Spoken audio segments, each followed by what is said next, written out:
Salut à tous, j'espère que vous allez bien. On se retrouve cette semaine pour parler d'un espèce de top 5 des choses que je regrette d'avoir fait. Non, en fait je regrette pas de les avoir fait. Des 5 choses que je faisais à mes débuts quand j'ai commencé vraiment à écrire. 5 erreurs que je regrette en vrai plus ou moins, mais desquelles j'ai appris à l'heure actuelle. Qu'est-ce que j'entends par là? C'est que en fait, à mes débuts, j'avais forcément des choses à améliorer, c'est toujours le cas d'ailleurs, mais il y a vraiment des erreurs énormes que je faisais, que ce soit dans la trame narrative, dans la façon dont je créais mes personnages, qui faisaient que en fait mes textes étaient vraiment pas bons, mais en même temps c'est des erreurs pour lesquelles il a fallu que je passe pour m'améliorer. Et avant du coup de me lancer dans cette petite top 5, je voulais préciser que c'est pas parce que moi je les vois comme des erreurs dans la façon dont j'écrivais, dans la façon dont j'ai créé, que ça les, enfin que si vous le faites, c'est forcément des erreurs. Moi c'est juste que j'utilisais ça très très mal, je faisais ces choses très très mal et du coup au final ça rendrait très très mal dans mon texte. Vous allez voir, j'espère que ça va être plus clair quand vous allez voir le reste de la vidéo. Du coup allons-y pour ce magnifique top. Le numéro 1, la première chose que je faisais et que en y réfléchissant c'est horrible en fait, c'était me mettre en tant que personnage principal. Genre une version mieux de moi. Et si vous avez vu ma vidéo sur mes fanfictions, enfin tous mes projets, et en particulier je parle des fanfictions, en fait tous les personnages que j'ai créés c'était des copies de moi en mieux. Et des fois je me disais juste si je change la couleur des cheveux on n'aura pas l'impression que c'est moi. Alors qu'en vrai si, c'était la personne que je voulais être et en même temps c'était la personne que j'étais en arrangée. Donc c'est une chose que non, en fait j'aime pas. Maintenant au contraire quand on me dit ouais le personnage principal c'est toi ça m'énerve et du coup alors à l'époque j'écrivais vraiment ce genre c'était moi. Et ça c'est une chose, je crois que c'est un nom mais voilà, je regrette d'avoir fait ça.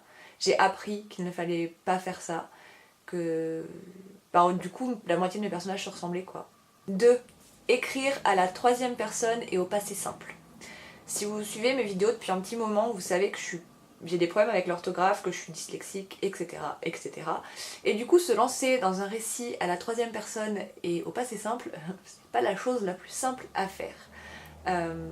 Je trouvais que c'était beau, j'ai toujours... à l'époque, j'aimais beaucoup lire des textes à la troisième personne et au passé simple. Maintenant, ça me gêne un peu en fait. Je pense que c'est parce que j'ai pris l'habitude, moi, d'écrire à la première personne et au présent. Mais à l'époque, voilà, je me rappelle de plusieurs projets que j'écrivais à la troisième personne et au passé simple. Et déjà, je faisais énormément de fautes d'orthographe dans les conjugaisons. Et en plus, je sais pas, j'arrivais pas à m'ancrer dans ce que je faisais, mais comme je trouvais que c'était quelque chose qui... En fait, j'avais l'impression que ça rendait mon texte plus sérieux de le faire au passé simple et à la troisième personne.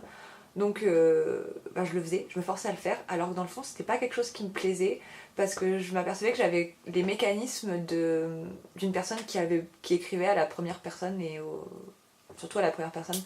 Mais voilà, j'ai appris plus tard en fait en relisant mes projets et en me disant lance-toi sans prise de tête que en fait la troisième personne et le passé simple c'était pas pour moi du tout.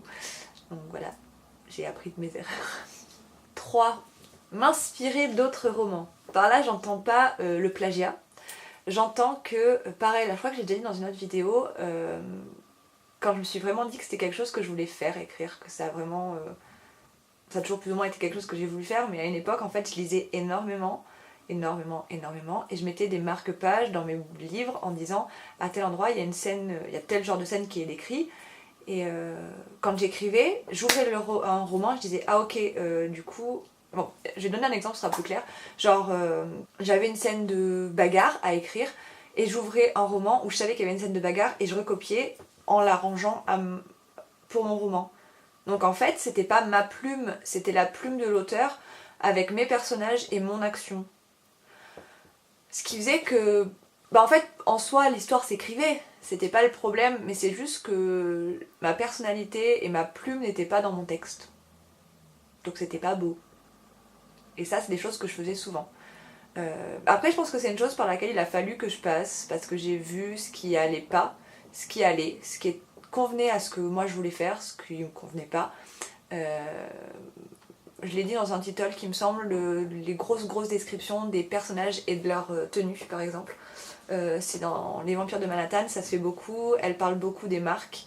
Au final, moi c'est quelque chose que je fais, mais à demi-mesure, c'est-à-dire que bon, Ascendant, si vous l'avez lu en papier, il n'y a pas de marque parce que ma maison d'édition ne voulait pas.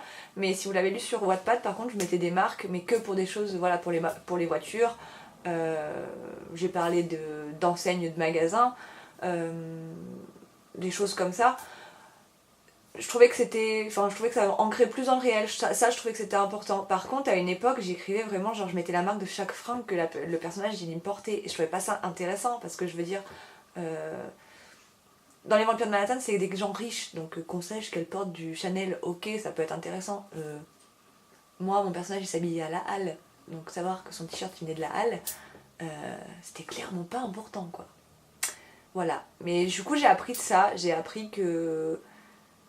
En fait, en lisant et en m'imprégnant de plusieurs textes, j'ai créé un peu ma façon d'écrire. Et j'apprends encore à manier ma plume et à créer ma plume, à créer un peu ma façon d'écrire. Et je pense que de toute façon, ma plume, elle va toujours changer par rapport à ce à quoi je suis confrontée, par rapport à comment j'écris en ce moment. Donc voilà. C'est une chose quand même. Je crois que c'est une des... Parce que là, je vous fais le top, il est pas vraiment d'ordre. Mais c'est une chose que... Quand j'y repense, des fois, je rigole. Et l'autre fois, je suis retombée sur un livre où il y avait les marque-pages encore dedans. Genre, quand j'ai commencé, en plus, genre, j'avais... je sais pas, j'étais au début du collège vraiment à faire ça.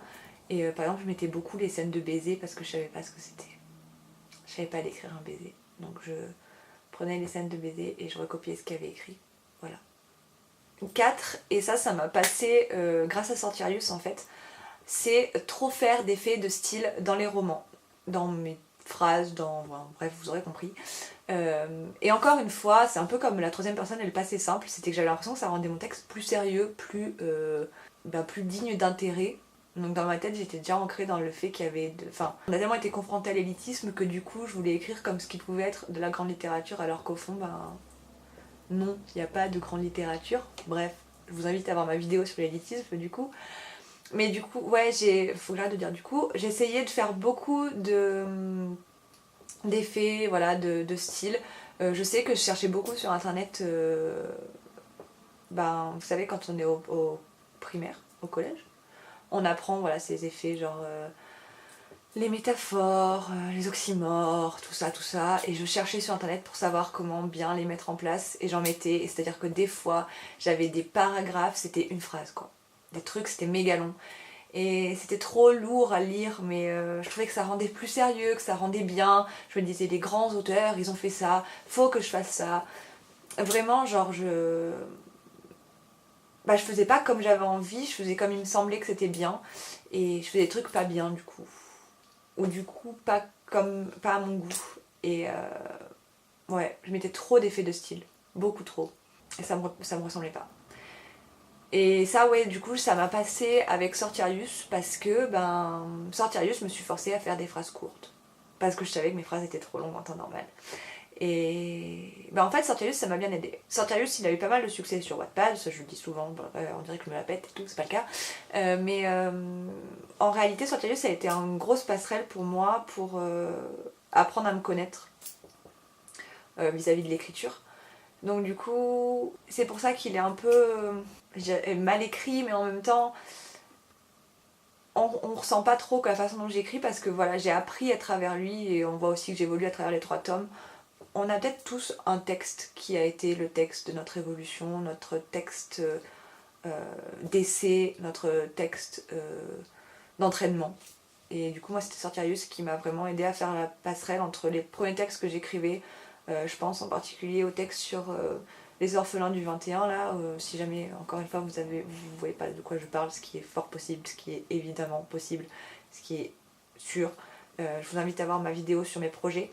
Et en fait, voilà, Sortirius, ça m'a aidé à faire le passage entre les orphelins du 21 à Ascendant-Descendant qui est plus fluide, qui est moins pompeux en fait. Parce que c'est vraiment ce que j'essayais de faire, des trucs un peu pompeux, un peu...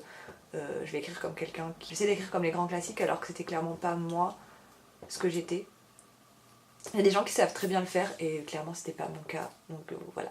Et le 5, Et ça je crois que dans le fond je le fais encore un petit peu, c'est essayer de faire passer un message dans mes textes sans même le cacher en fait.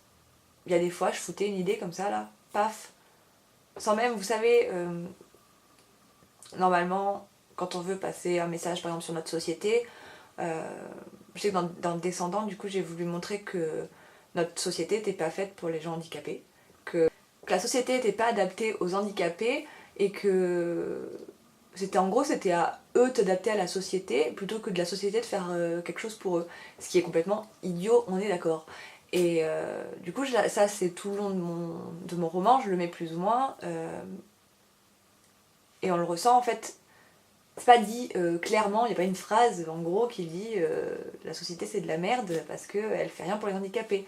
Non, je l'ai plus ou moins romancé, enfin pas romancé du coup, mais je l'ai plus ou moins. Je l'ai dit entre les lignes en fait. Sauf que à l'époque, je mettais vraiment des phrases genre.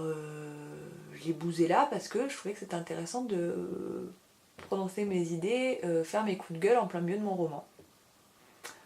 Sauf que bah du coup, des fois ça avait rien à voir à faire là. Ça avait rien à faire là. Mais j'ai appris à être plus subtile et parfois la subtilité ça passe mieux que d'être gros bourrin. Donc voilà, j'ai appris à, ouais, à faire ça mieux. Je sais pas en fait si c'est vraiment mieux, mais j'évite voilà, ou de créer un texte juste pour défendre cette idée. Je vais encore parler de mon texte sur les orphelins du 21 là, mais là-dedans j'ai critiqué notre société, mais de A à Z. Mon texte a été fait vraiment pour critiquer ça et pour critiquer notre économie, etc., etc. Mais genre des fois c'était dit clairement, genre oui à l'époque leur économie c'était de la merde. Genre le personnage il le disait quoi. Et je trouvais que c'était trop lourd. Alors qu'en fait, enfin voilà. Et je me cassais la tête à le faire. Hein. C'était vraiment genre. Je listais tous les sujets que je pouvais casser grâce à mon roman.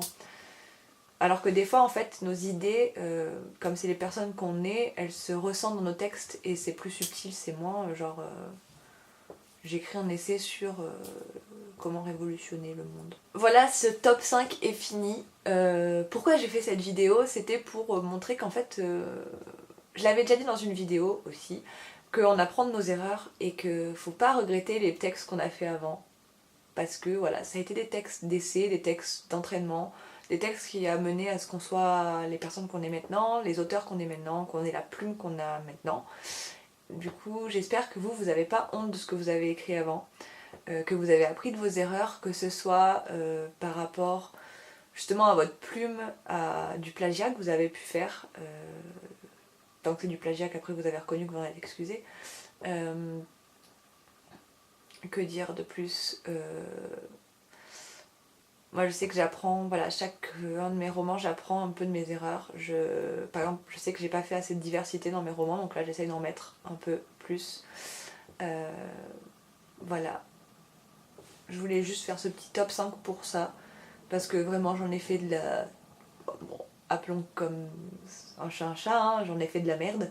Et du coup j'espère que cette vidéo vous a intéressé. Elle est peut-être un peu plus brouillon que toutes les autres que j'avais fait avant, mais je trouvais que tous les autres sujets que j'avais fait avant étaient un peu trop sérieux, donc j'ai voulu remettre un petit peu de légèreté sur cette chaîne. Voilà. À très vite. Continuez d'être vous, continuez d'être géniaux. Continuez d'avoir confiance en vous. Si vous n'avez pas confiance en vous, moi j'ai confiance en vous. Créez, soyez différents et à vos plumes. Je vous embrasse et je vous dis à bientôt.